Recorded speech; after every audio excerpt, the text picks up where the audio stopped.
When series creator Kazuki Takahashi set out to create Yu-Gi-Oh!, he did not have any chance of comprehending the incredibly iconic monsters that would be housed within. And to steal a line from a fellow Yu-Gi-Oh! Enthusiast, it was the only game which could pit giant sea serpents, freaky fishmen, and hot mermaids against each other.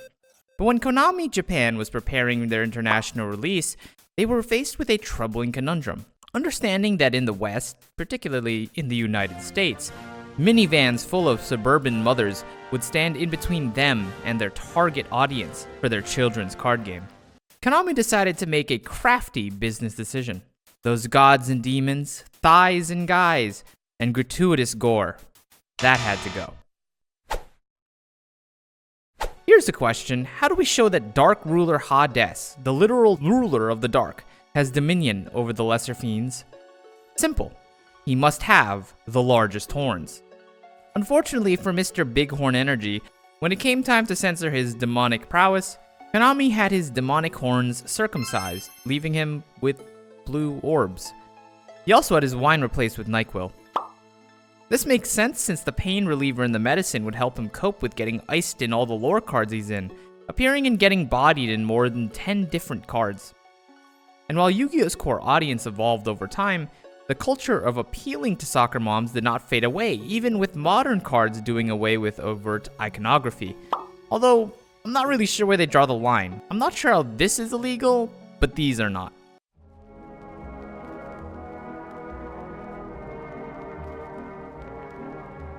One of the most iconic forms of occult censorship occurred with the Destiny board cards.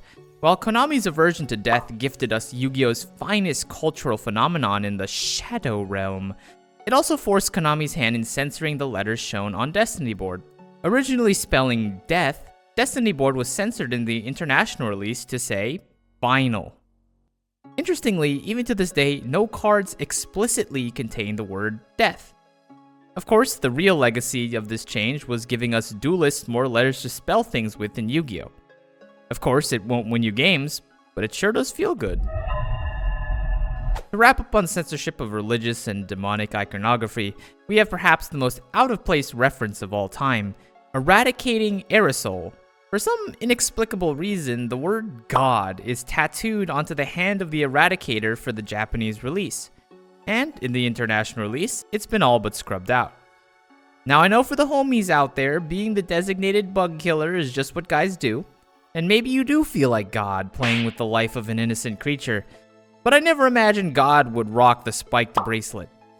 I hope God's not going through an emo phase. I'm not sure how an immortal being would grow out of it. In an attempt to lower the blood and gore of the game, the Yu-Gi-Oh! Censors often had to clean up some grotesque showings on their cards. The card Earthquake is one such censor, where the Japanese release featured the goblins experiencing an earthquake, with the frontman among them having a questionable red shadow.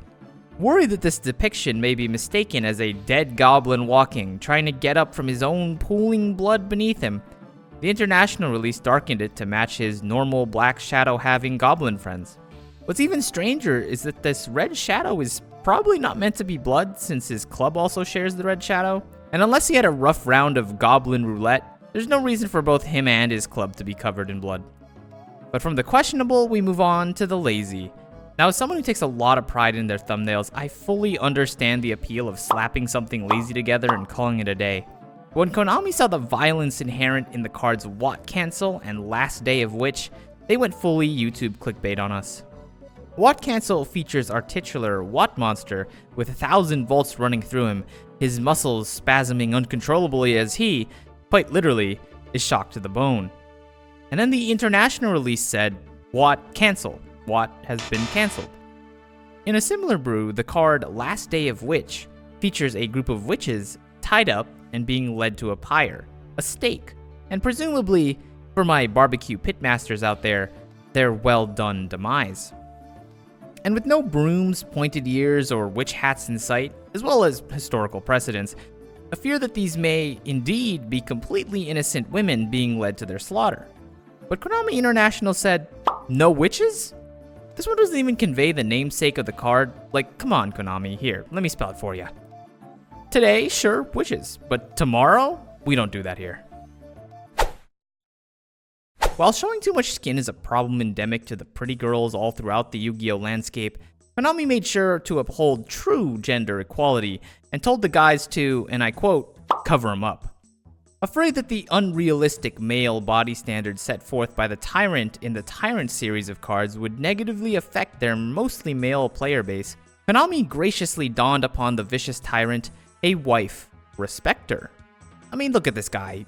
He seems like he'd be a great talk. Now, as I was researching this video with the help of the wonderful Yugipedia, I ran into this curious jumble of words under the nudity section. For the card Hino Kasu Suchi, all the description had was Fundoshi covered. And with pronunciation as bad as that, my American brain just had to investigate. But alas, I too grew up in suburban America, blissfully unaware of the horrors that await me in Japan.